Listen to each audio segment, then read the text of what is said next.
Shalom, salam jumpa saudara yang dikasihi dan diberkati oleh Tuhan.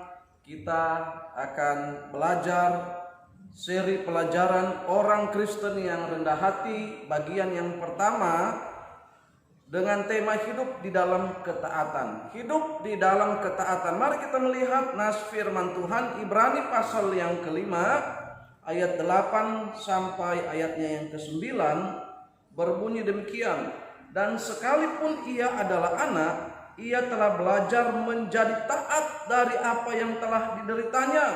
Dan sesudah ia mencapai kesempurnaannya, ia menjadi pokok keselamatan yang abadi bagi semua orang yang taat kepadanya. Kita melihat bagian yang berikutnya dari Kisah Para Rasul pasal 5 ayatnya yang ke-29.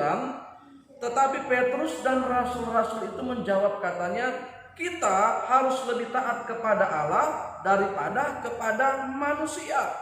Ketaatan merupakan salah satu sifat dari anak-anak Tuhan. Injil Yohanes pasalnya yang ke-10 ayat yang ketiga, Yesus menggambarkan ketaatan itu seperti seekor domba yang ketika dipanggil namanya akan langsung mengikuti kehendak gembalanya. Namun dosa masuk ke dalam dunia oleh ketidaktaatan. Di dalam kitab Roma pasal 5 ayat 19, jadi sama seperti oleh ketidaktaatan satu orang, semua orang telah menjadi berdosa. Demikian pula oleh ketaatan satu orang, semua orang menjadi orang benar. Ada begitu banyak kecelakaan terjadi karena ketidaktaatan. Ada begitu banyak persoalan muncul karena ketidaktaatan. Mengapa kita harus hidup di dalam ketaatan? Alasan yang pertama, karena ketaatan merupakan sifat Tuhan. Ketaatan merupakan sifat Tuhan. Yohanes pasal 4 ayat 34, firman Allah berkata, kata Yesus kepada mereka, makananku ialah melakukan kehendak Dia yang mengutus aku dan menyelesaikan pekerjaannya. Yesus taat kepada kehendak Bapanya. Ketaatan adalah salah satu bukti kehidupan kita yang rendah hati. Oleh karena itu, sebagai orang percaya, sebagai umat Tuhan, kita harus senantiasa taat. Yesaya pasal 6 ayat yang ke-8. Firman Tuhan berbunyi, lalu aku mendengar suara Tuhan berkata, siapakah yang akan kuutus dan siapakah yang mau pergi untuk aku? Maka sahutku, ini aku, utuslah aku.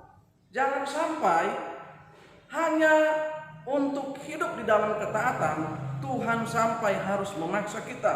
Yakobus pasal 3 ayat 3 berkata, kita mengenakan kekang pada mulut kuda sehingga ia menuruti kehendak kita. Dengan jalan demikian kita dapat juga mengendalikan seluruh tubuhnya. Kadang-kadang Tuhan harus memaksa kita untuk hidup dan berjalan di dalam ketaatan kepada kehendak firman-Nya demi keselamatan kita, demi kebaikan kita, demi kemajuan kehidupan rohani kita. Yang kedua, mengapa kita harus hidup di dalam ketaatan? Karena ketaatan diteladankan oleh Yesus. Filipi pasal 2 ayat 5 sampai 8 menegaskan, hendaklah kamu dalam hidupmu bersama menaruh pikiran dan perasaan yang terdapat juga dalam Kristus Yesus, yang walaupun dalam rupa Allah tidak menganggap kesetaraan dengan Allah itu sebagai milik yang harus dipertahankan, melainkan telah mengosongkan dirinya sendiri dan mengambil rupa seorang hamba dan menjadi sama dengan manusia. Dan dalam keadaan sebagai manusia, ia telah merendahkan dirinya dan taat sampai mati, bahkan sampai mati di kayu salib. Yesus setia sampai mati. Yesus bersikap lemah lembut sekalipun ia adalah seorang raja. Injil Matius pasal 21 ayat 5, katakanlah kepada putri Sion, lihat rajamu datang kepadamu, ia lemah lembut dan mengendarai seekor keledai beban yang mudah. Orang yang taat akan diberkati oleh Tuhan. Di dalam kitab Mazmur pasal 37 ayat 11, Mazmur pasal 37 ayat 11, firman Tuhan berkata untuk kita, tetapi orang-orang yang rendah hati akan mewarisi negeri dan bergembira karena kesejahteraan yang berlimpah-limpah. Ini paralel dengan ayat di dalam Injil Matius pasalnya yang kelima, ayatnya yang kelima. Kita melihat Injil Matius pasalnya yang kelima, ayatnya yang kelima. Berbahagialah orang yang lemah lembut karena mereka akan memiliki bumi. Orang yang taat adalah orang yang memiliki kepribadian yang lemah lembut, dan mereka akan menjadi orang-orang yang mewarisi bumi, yang diberkati sesuai dengan janji firman Tuhan. Mengapa kita harus hidup di dalam ketaatan? Alasan yang pertama tadi, ketaatan merupakan sifat Tuhan. Alasan yang kedua, ketaatan diteladankan oleh Yesus. Alasan yang ketiga, jikalau kita tidak taat, maka itu akan mengundang hukuman Allah. Di dalam firman Tuhan Yohanes pasal 3 ayatnya yang ke-36 berkata, barang siapa percaya kepada Anak, ia beroleh hidup yang kekal. Tetapi barang siapa tidak taat kepada Anak, ia tidak akan melihat hidup, melainkan murka Allah tetap ada di atasnya. Kita bisa menjadi orang Kristen yang baik, kita bisa berpenampilan baik di hadapan semua orang, tetapi jikalau kita tidak sungguh-sungguh taat kepada kehendak Allah, dikatakan dalam ayat tadi, murka Allah tetap ada di atas kehidupan kita.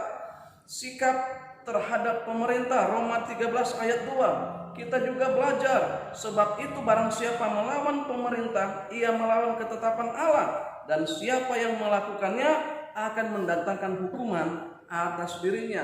Hari-hari ini di dalam upaya untuk memutus siklus penularan virus corona, pemerintah mengeluarkan himbauan agar setiap orang dapat membatasi kegiatan di luar rumah hanya untuk hal-hal yang sangat penting. Oleh karena itu kita sebagai umat Tuhan seyogianya mentaati kehendak dan himbauan dari pemerintah sebagai bukti ketaatan kita kepada Tuhan, karena pemerintah adalah wakil Allah di tengah dunia.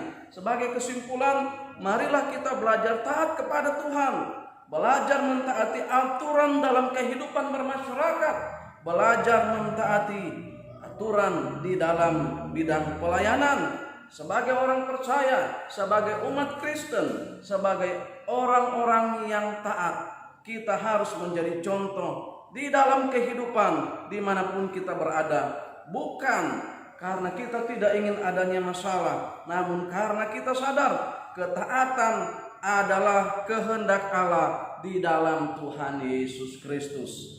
Amin firman Tuhan, Tuhan Yesus memberkati.